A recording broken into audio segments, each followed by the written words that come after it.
Uh, Okey, hari ini saya telah membuat satu lawatan di Hospital Melaka. Uh,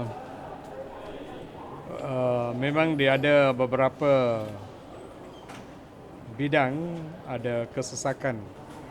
Contohnya di dalam pediatrics, ward dan outpatient dan sebagainya. Untuk negeri Melaka, rancangan yang telah disediakan oleh kerajaan untuk menguruskan sistem penyampaian perkhidmatan kesihatan ialah melalui apa yang dipanggil cluster hospital concept, iaitu Hospital Melaka, Hospital Alor Gajah dan Hospital Jasin akan berfungsi sebagai satu kumpulan, bukan secara asingan.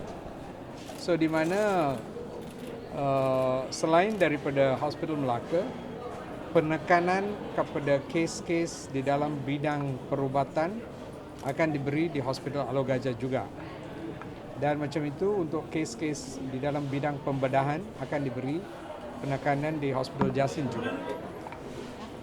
Dan kita akan meningkatkan lagi kemudahan-kemudahan yang ada di dalam Hospital Alor Gajah dan Hospital Jasin supaya mereka boleh buat lebih banyak daripada apa yang mereka buat pada masa sekarang, daripada segi pembedahan, daripada keupayaan untuk memberi rawatan kepada kes-kes yang memerlukan teknologi atau kemudahan yang lebih tinggi.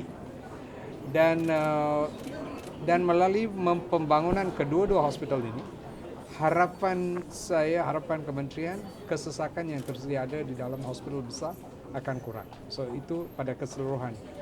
Dan pakar-pakar yang ada di dalam Hospital Melaka, mereka mengikut giliran akan kerja di Hospital Alor Gajah dan Jasin juga.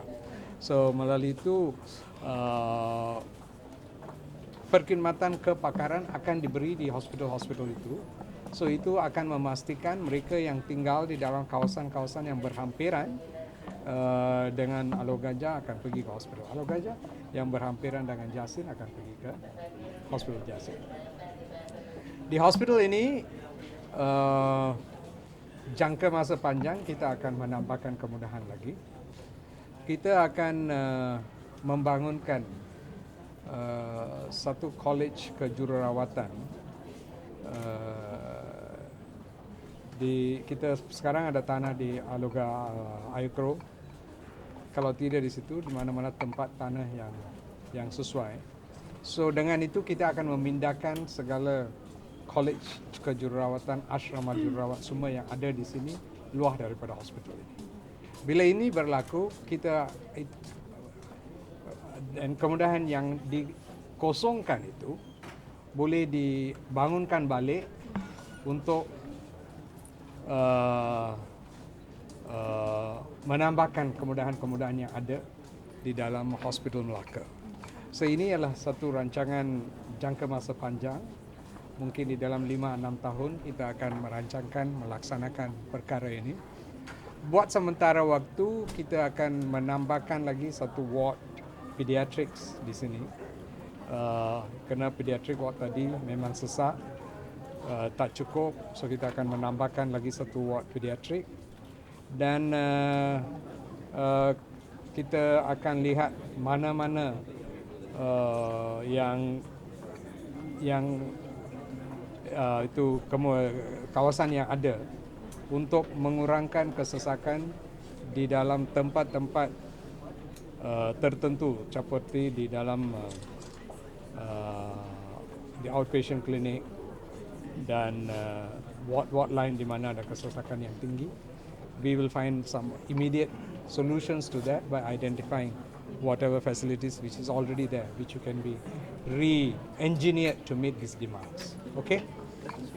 Start facilities yang hospital Alor Gajah dengan Jasin tu Sudah mula, tetapi kepakaran sekarang mereka yang pergi satu minggu mereka ada di situ, dan itu akan ditambah, dan ada yang sepenuh pun ada, dan kalau mereka ada satu minggu ke satu bulan itu boleh dianggap, kerana ini secara berterusan. Pada bulan ini satu doktor, bulan yang lagi satu doktor. Untuk mereka pun itu akan memberi peluang supaya mereka bertugas di dalam kemudahan yang berbeza dan mereka dapat pengalaman yang lebih luas di dalam bidang-bidang yang berlainan. So itu ialah mengapa kita mau sediakan cara macam itu.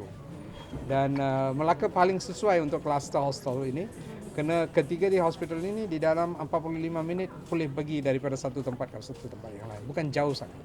Dengan kerananya dekat, kita boleh membangunkan ketiga-tiganya sebagai kemudahan kesihatan untuk negeri Melaka untuk komplement satu dengan satu yang lain dan untuk memastikan rakyat Melaka mendapat perkhidmatan yang baik. Untuk ward pediatrik tu ada Pediatrik kita akan tambah ada satu ward. peruntukan ke dalam Kita akan sediakan peruntukan. bila dijangka tu. Secepat mungkin. Itu mungkin di dalam beberapa bulan kita akan sediakan. Hospital baru untuk Melaka, Datuk Seri, apa status? Hospital baru itu pada masa sekarang tidak di dalam rancangan Malaysia ke-11. Dan so rancangan yang kita sudah buat ialah untuk menambah kemudahan di Hospital Lalu Gajah, Hospital Jasin dan Hospital sini. Itu yang untuk buat sementara. Dan selepas itu masih kita berpendapat ada keperluan untuk hospital tambahan. Masa itu kita akan lihat kepada itu. Okey? Datuk Seri, Treasury dia dah isu sirkular untuk optimumkan perbelanjaan kerajaan. So, kementerian apa langkah-langkah penjimatan yang akan dilakukan? Apa-apa penjimatan yang dibuat oleh kementerian secara langsung tidak akan sentuh tentang perkhidmatan yang diberi kepada pesakit. So, optimization di dalam bidang-bidang yang lain.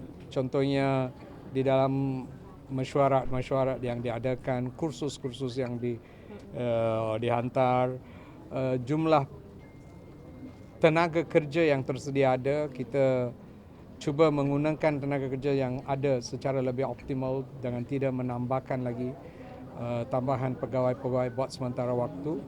So kita senang gunakan kaedah-kaedah sedemikian untuk memastikan bahawa penjimatan yang telah diharapkan daripada Kementerian Kesihatan boleh dilakukan tanpa kompromi kepada perkhidmatan kesihatan yang diberi kepada pesakit. Tapi sekarang dah mula dah, Datuk Seri.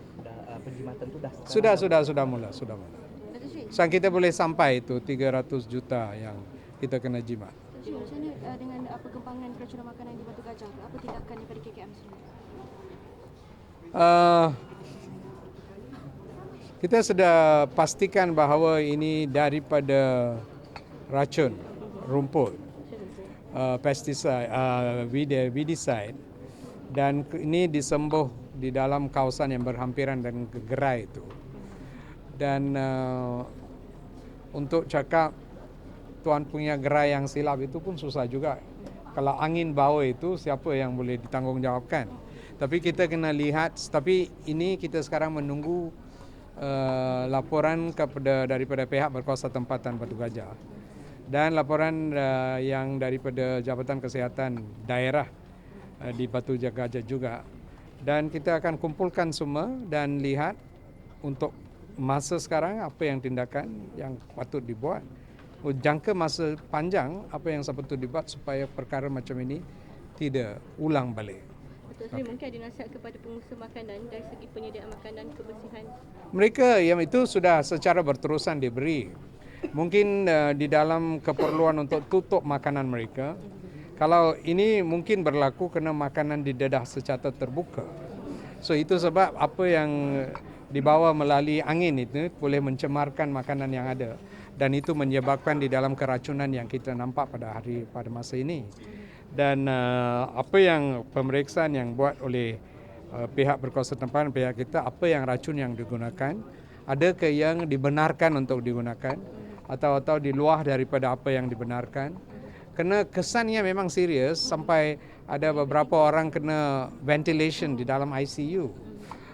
Dan ini bukan direct poisoning, it's very indirect form. Kalau di dalam indirect form mereka memerlukan ventilation, that means the degree of the poison was quite high. So this is why we have to know what was the type of spraying which they did, what was the chemical, and why is the effect is so strong. So kita akan kumpulkan semua maklumat. Buat sementara saya ingat pesakit-pesakit sedang menerima rawatan di Hospital Ipoh dan Hospital Batu Gajah. dan kita akan memberi segala sokongan kepada mereka. Sebenarnya berapa ramai yang masih di ICU tu? How many? What is latest? I thought it was 5 the last. Azman, you got the figures? 3. Latest. 3 orang ada Di ICU. di ICU. Yang di ward biasa masih Masa semuanya 39 orang yang telah dirawati. telah dirawat. Termasuk yang kat ICU tu lah. Ya, termasuk itu. Okey, Tok Sri. Terima kasih Datuk Sri. Terima kasih. Artem. Ni ATM. Oh, ATM.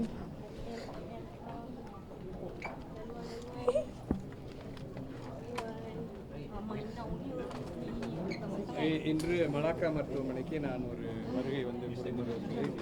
இந்த மருத்துவமனை மலாக்கா மாநிலத்தில் சுகாதார சேவை வழங்குவதற்காக அரசாங்கத்தில் இருக்கக்கூடிய திட்டமானது மலாக்கா மருத்துவமனை, அலுங்கஜா மருத்துவமனை, ஜாசின் மருத்துவமனை ஆன 3 மருத்துவமனைகள் ஒன்றாக ஒருங்கிணைக்கப்பட்ட ஒரு சேவையை வந்து வழங்க வேண்டும். அந்த அடிப்படையில் தான் திட்டங்களை போட்டு ஏற்பாடு செய்திருக்கிறோம்.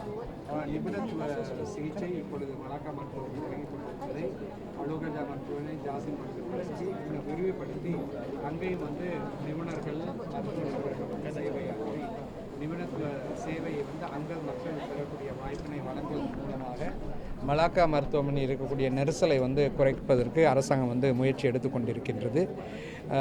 அதே நேரத்தில் அலுங்கஜா ஜாசின் மருத்துவமனை இருக்கக்கூடிய வசதிகளை இன்னும் வந்து உயர்த்தி அங்கே வந்து கடுமையான நோய்க்கும் அவர்கள் வந்து சிகிச்சை வழங்கக்கூடிய வாய்ப்பையும் உருவாக்கி அங்கே தகுதியான பயிற்சி பெற்ற நிபுணர்கள் அங்கே வந்து வேலை செய்யக்கூடிய நிலையும் உருவாக்கி அந்த அடிப்படையிலே அவர்கள் வந்து அங்கு முழுமையான வந்து சேவையை பெறக்கூடிய வாய்ப்பினை உருவாக்குவதன் வழியாக இங்கே இருக்கக்கூடிய நெரிசலை குறைப்பதற்காக மலாக்கா மருத்துவமனையில் இப்போ குழந்தைகள் மருத்துவத்தில் அதிகமான நெரிசல் இருப்பதனால அது கூடுதலான ஒரு வார்ட் வந்து ஏற்பாடு செய்வதற்கு முயற்சி செய்து வருகின்றோம்.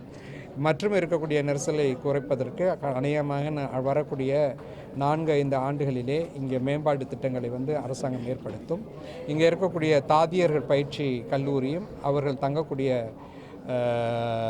இடமும் வேறு இடத்துக்கு மாற்றப்பட்டு அதன் வழியாக இங்கே இருக்கக்கூடிய காலி இடத்தை மருத்துவமனைக்கு மேம்பாட்டிற்காக பயன்படுத்தி அதன் மூலம் மலாக்கா மருத்துவமனையில் இருக்கக்கூடிய வசதிகளை இன்னும் அதிகரித்து கூடுதலான சேவை வழங்கக்கூடிய வகையிலே அரசாங்கம் வந்து திட்டங்களை போட்டி கொண்டிருக்கின்றது. Okay, thank you.